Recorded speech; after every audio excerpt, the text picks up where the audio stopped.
নমস্কার, যুক্তি তর্ক সঙ্গে অর্কয় আপনাদের স্বাগত। আপনাদের সঙ্গে আমি অর্কপ্রভ সরকার। কালীঘাটের জমিদাররা এবার বেজায় ভয় পেয়েছেন।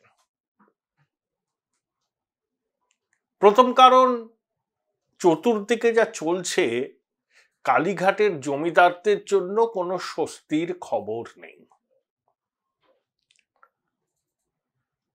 তার উপর সবার মাঝে হাঁড়ি ভেঙে দিয়েছেন প্রশান্ত কিশোর। কার্যত বলেই দিয়েছেন যে বিজেপি ১ নম্বর দল হতে চলেছে পশ্চিমবঙ্গে। যে প্রশান্ত কিশোরের আইপ্যাককেই, বিশেষ করে ছোটবাবুর উদ্যোগেই, তৃণমূলের ২০২১-এর বিধানসভা নির্বাচনের ভোট কৌশল রচনার দায়িত্ব দেওয়া হয় এবং পিকে তাতে সফল। তখন পিকে কার্যত চ্যালেঞ্জ করেছিলেন যে ২০৩ অঙ্ক ছুঁতে পারবে না বিজেপি। কার্যত তাই দেখা গেল, বিজেপি থেমে গেল ৭৭। তারপর কিছুদিন আগে পিকে জানিয়েছিলেন যে আইপ্যাকের সঙ্গে তার আর কোনো সম্পর্ক নেই, তিনি অন্য কিছু করার কথা ভাববেন। একটা দল করেছেন, বিহারে পদযাত্রা করেছেন, কিন্তু ভোট কুশলী হিসাবে তার বক্তব্য আমরা অনেক জায়গাতেই শুনতে পাই। সমাজ মাধ্যমে, টেলিভিশনের স্টুডিওতে, খবরের কাগজে উনি ইন্টারভিউ দেন, কখনো অতিথি হিসাবে যান, নিজের বক্তব্য রাখেন। এই পিকেই তেজস্বী, ছোটবাবু প্রমুখকে বলেছিলেন টবে লাগানো কাজ। আবার ছোটবাবু পিকে সম্পর্কে বলছেন ওভার রেটেড, পিকে নাকি ওভার রেটেড। তো এটা একটা ধাক্কা।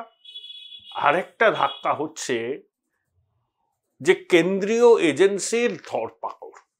এই যে ভূপতিনগরের ঘটনাটা ঘটলো, এটা কিন্তু এনআইএর আদালতের নির্দেশকে হাতে নিয়ে এনআইএ অভিযান চালিয়েছিল এবং যাদেরকে এনআইএ গ্রেপ্তার করেছে তাদেরকে অনেকবার তলব করা হয়েছে, একবারের জন্যও যায়নি।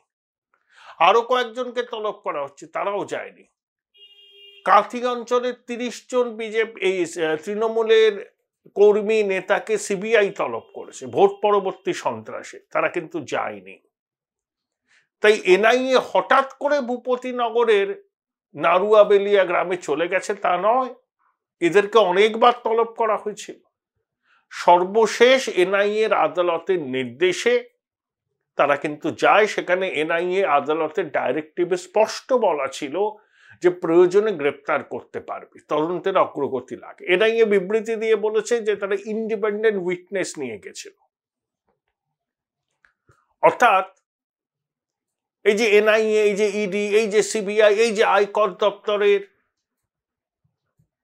হানা বিভিন্ন নেতা কর্মী, আঞ্চলিক মনসবদারদের বাড়িতে, তো তৃণমূল তো বুঝতে পারছে এ তো বিষয়টা সহজে মিটবে না, ভোটের আগে দলের কর্মী সমর্থকদের মনোবল তলানিতে গিয়ে ঠেকবে।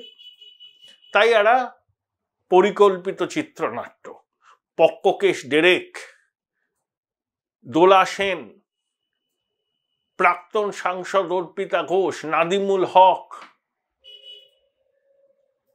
শান্তনু সেন সব গেলেন দিল্লির নির্বাচন সদনে দাবি জানাতে। কি দাবি?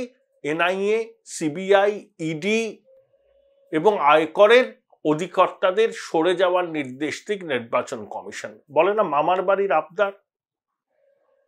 তৃণমূলের নেতারা, সাংসদরা মনে করেন সারা দেশটাই বোধহয় পশ্চিমবঙ্গ, যেখানে আইনের শাসন চলে না, শাসকের আইন চলে। তারপর নাটক শুরু হলো। থানায় চলে গেলেন, থানাতে তারা নাকি চা জল খাবেন না, বাইরে থেকে নিজেরা আনিয়ে খাবেন, ২৪ ঘন্টা থানায় থাকবেন, প্রতিবাদ জানাবেন যে নির্বাচন কমিশন কার্যত বিজেপির দলদাসে পরিণত হয়েছে এবং এই তদন্তকারী সংস্থার অধিকর্তাদের সরাতে হবে নির্বাচন কমিশনকে। ভয় পেয়েছে না? এক মন্ত্রীর ভাইয়ের বাড়িতে ৭১ ঘন্টা আয়কর তল্লাশি, লাগাতার ইডির তল্লাশি, শেখ শাহজাহানের গ্রেপ্তারি, এনআইএ বিভিন্ন তদন্তে ঢুকে পড়ছে, অধিকাংশ ক্ষেত্রে আদালতের নির্দেশে। আবার ওদিকে কেজরিওয়াল জেলে গেছে, কবিতারাও জেলে গেছে, কখন কি হয় আশঙ্কা। তাই মরিয়া হয়ে এই নাটকটা করতে শুরু করলো। দেখুন জিতেন তিওয়ারি গিয়েছেন কি না গিয়েছেন, Join Indian Institute of Hotel Management now. Right choice, right decision. জিতেনের বক্তব্য আছে, তৃণমূলের বক্তব্য আছে, কিন্তু জিতেন তো আর নির্বাচনে প্রতিদ্বন্দ্বিতা করছেন না। মানে এই প্রতিবেদন যখন দেখবেন ততক্ষণ তার নাম আসানসোলে ঘোষণা না হলে তিনি তো এখনো করছেন না। তিনি নাকি গেছিলেন 26শে মার্চ, তৃণমূলের দাবি। তারপর থেকে অনেকদিন কেটে গেছে। আমি জানি না, তিনি তো প্রার্থী নন, তিনি এনআইএর এক কর্তা ধনরাম সিং এসপি তার বাড়িতে গিয়েছিলেন, তৃণমূল বলছে একটা খাম নিয়ে গিয়েছিলেন। একটা খাম নিয়ে তিনি গিয়েছিলেন, ওই খামে নাকি টাকা ছিল। আচ্ছা, কি করে তৃণমূল এই দাবিটা করছে যে জিতেন্দ্র তিওয়ারি একটা তালিকা নিয়ে গিয়েছিলেন তৃণমূলের নেতা কর্মী অঞ্চল সভাপতিদের, যাতে ভোটের আগে বেছে বেছে এনআইএ গ্রেপ্তার করতে পারে? তাহলে এই কল্পনাটা তারা কোত্থেকে করলেন? এইসব কল্পনা করতে গেলে প্রভূত কল্পনা শক্তির প্রয়োজন হয়। আসলে ভোটের আগে একটা পরিকল্পিত চিত্রনাট্য, যাতে টেলিভিশনে সারাদিন ধরে বিতর্ক হয়, ছোটবাবু লম্বা চওড়া কথা বলেন,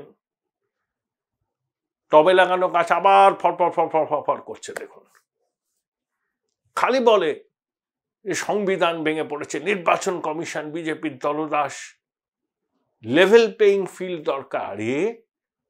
নির্বাচন কমিশন বলতে আমাদের রাজ্যের নির্বাচন কমিশনার ছিলেন, এই যে যার নেতৃত্বে পঞ্চায়েত হলো, অনুপ্রাণিত গৃহপালিত, তার কিছু ছবি আবার তো সবাই জানেন ভাইরাল। সর্বোচ্চ প্রভাবশালীর ঘনিষ্ঠ আত্মীয়র সঙ্গে বসে রয়েছেন তিনি। তাহলে সর্বোচ্চ প্রভাবশালীর ঘনিষ্ঠ আত্মীয়র সঙ্গে যদি রাজ্যের নির্বাচন কমিশনার বসে গল্পগুজব করতে পারেন, সেটা দোষের হয় না। আর জিতেন্দ্র তিওয়ারি গিয়েছিলেন একটা সাদা খাম নিয়ে, প্রভূত কল্পনা শক্তির প্রয়োগ করে তৃণমূল বলছে যে এনআইএর এসপির কাছে তালিকা নিয়ে গেছিলেন তৃণমূলের কর্মী সমর্থকদের, যাতে ভোটের আগে এনআইএ তাদের গ্রেপ্তার করে। আর আমাদের রাজ্যের যে নির্বাচন কমিশনার, যিনি অনুপ্রাণিত গৃহপালিত বলেন সবাই, পঞ্চায়েত নির্বাচনের নামে কি প্রহসনটা করেছিলেন? লেভেল প্লেইং ফিল্ড হয়েছিল। 15-16% আসনে বিনা প্রতিদ্বন্দ্বিতায় শাসক দল জয়ী হয়েছিল। কেন্দ্রীয় বাহিনী, হাইকোর্টের প্রধান বিচারপতি বলল কেন্দ্রীয় বাহিনী মোতায়েন করতে হবে, সেই কেন্দ্রীয় বাহিনীর সঙ্গে বিন্দুমাত্র সহযোগিতা করলেন না রাজ্যের নির্বাচন কমিশন। এবার এরা বলছে লেভেল প্লেইং ফিল্ড। ন্যূনতম লজ্জাবোধ থাকলে এই দাবিগুলো করতো না। আসলে এরা চায় ভারতবর্ষের জাতীয় নির্বাচন কমিশন ঠিক এইরকম অনুপ্রাণিত গৃহপালিত প্রজাতির কেউ একটা হন, কিন্তু সেটা হবে না। প্রতি বুথে কেন্দ্রীয় বাহিনী মোতায়েন করছে কমিশন। পুলিশ অবজারভার এসে গেছেন, স্পেশাল অবজারভার এসে গেছেন। বিরোধী দলনেতা গিয়েছিলেন পুলিশ অবজারভারের কাছে, বিরোধী দলনেতা পুলিশ অবজারভারের সঙ্গে দেখা করলেন। তিনি প্রকাশ্যে জানিয়েছেন যে এ রাজ্যে নির্বাচনের লড়াইটা বিজেপির পুলিশের সঙ্গে। আসলে বিরোধীরা লাগাতার অভিযোগ করছেন যে পুলিশ আইন মানছে না, দলদাস হয়ে কাজ করছে এবং শাসক দলের প্রতি তাদের পক্ষপাত পরতে পরতে ফুটে উঠছে। এ রাজ্যের পুলিশের ভূমিকা কি তা আমরা জানি। বিগত পঞ্চায়েত নির্বাচনের নামে কি রকম প্রহসন হয়েছিল আমরা জানি। পঞ্চায়েত নির্বাচনের তারিখ ঘোষণা থেকে ফলাফল বেরোনো এবং বোর্ড গঠন করা পর্যন্ত আমাদের প্রায় 60 জন সহনাগরিকের মৃত্যু হয়েছে। বহু জায়গায় বিরোধীরা মনোনয়নপত্র জমা দিতে পারেননি। বিরোধী প্রার্থী জেতার পর বিডিও পরাজিত শাসক দলের প্রার্থীকে শংসাপত্র দিয়েছেন, আমরা দেখেছি। কোথায় ছিল লেভেল প্লেইং ফিল্ড? এখন খুব লেভেল প্লেইং ফিল্ডের কথা বলছেন তখন মনে হয়নি নির্বাচনের নামে প্রহসন কিভাবে আপনারা করেছিলেন? আর এখন নির্লজ্জের মতো গিয়ে বলছেন যে এনআইএ, আয়কর, ইডি, সিবিআই এর অধিকর্তাকে সরাবার নির্দেশ থেকে নির্বাচন কমিশন। আদালতের নির্দেশে এনআইএ গিয়েছিল ভূপতিনগরে, আর যাদেরকে গ্রেপ্তার করেছে তাদের সম্পর্কে এলাকার মানুষ কি বলেন সেটা তৃণমূলের নেতারা কি জানেন? বলেন ওরা দুষ্কৃতী।